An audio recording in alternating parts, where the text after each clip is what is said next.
Hello साथीहरु, तपाईहरुलाई स्वागत छ हाम्रो YouTube च्यानलमा।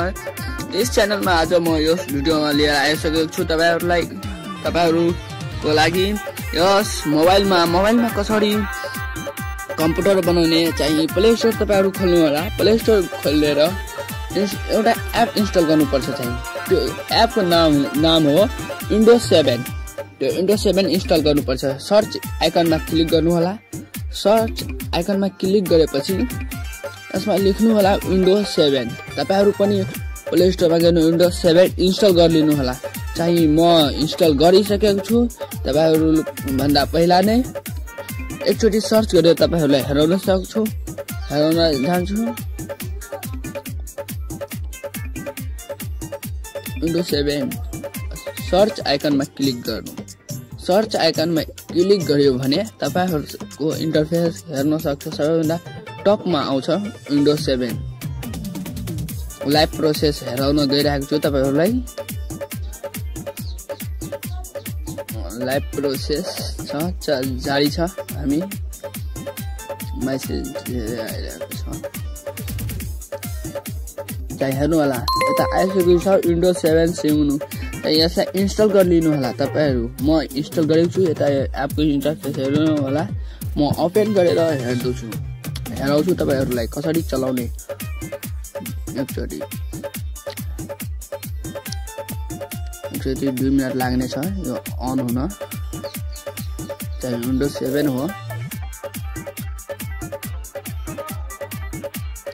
यस्तो इन्टरफेस हेर्न सक्छ तपाईहरु पनि। अन गर्छ भने कहिले पनि अन गरेको छैन भने एकपल्ट अन गरियो भने यस्तो इन्टरफेस हेराउने छ तपाईहरुलाई। तपाईहरु केही नगर्नु, खोल्न दिनु। चाहिँ 2 मिनेट लाग्ने छ। यसमा के गर्नु, यस्तो ब्याक जस्तो छ त्यसलाई टच गर्दिनु। ब्याक जस्तो हेरेको ठाउँलाई टच गर्नु। टच गरियो भने खुलियो। चाहिँ हेर्नु होला। चाहिँ डेस्कटप खुलिसकेको छ। रिफ्रेश गरिदिनु होला 3 पल्ट। हामी रिफ्रेश गरिदियो। चाहिँ स्टार्टमा जानु होला एकपल्ट। स्टार्टमा तपाईहरु कसरी पेन्ट गर्ने त्यो चाहिँ फोल्डर बनाइहाल। एउटा फोल्डर बनाउने, न्यू फोल्डरमा क्लिक गरे आइहाल्यो। त्यसमा 2 पल्ट क्लिक गरेर हेर्न पनि सक्छौ।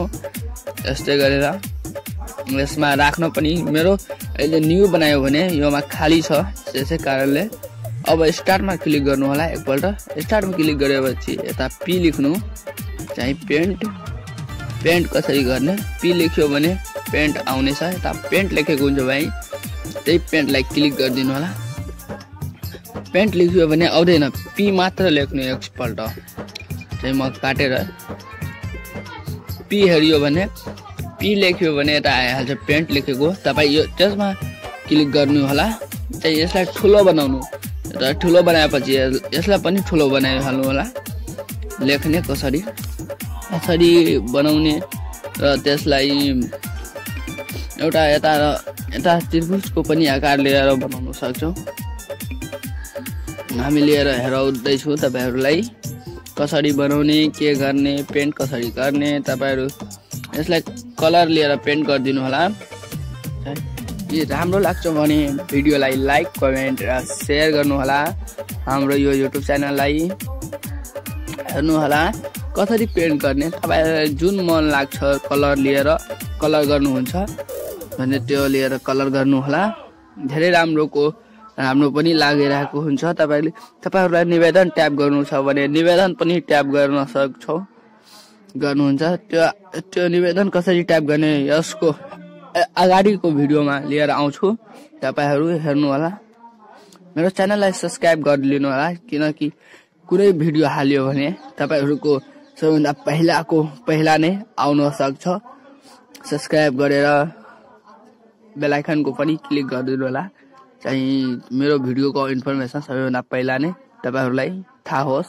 चाहिँ यसरी सेभ पनि गर्न सक्छु। सेभ यसरी गरेर सेभ गरिलिनु होला फोल्डरमा। चाहिँ हाम्रो चाहिँ सेभ भइसकेको छ। चाहिँ हेर्नु होला, यता डेस्कटपमा आइसकेको छ।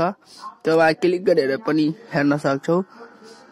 सेभ हामी कलर गरेको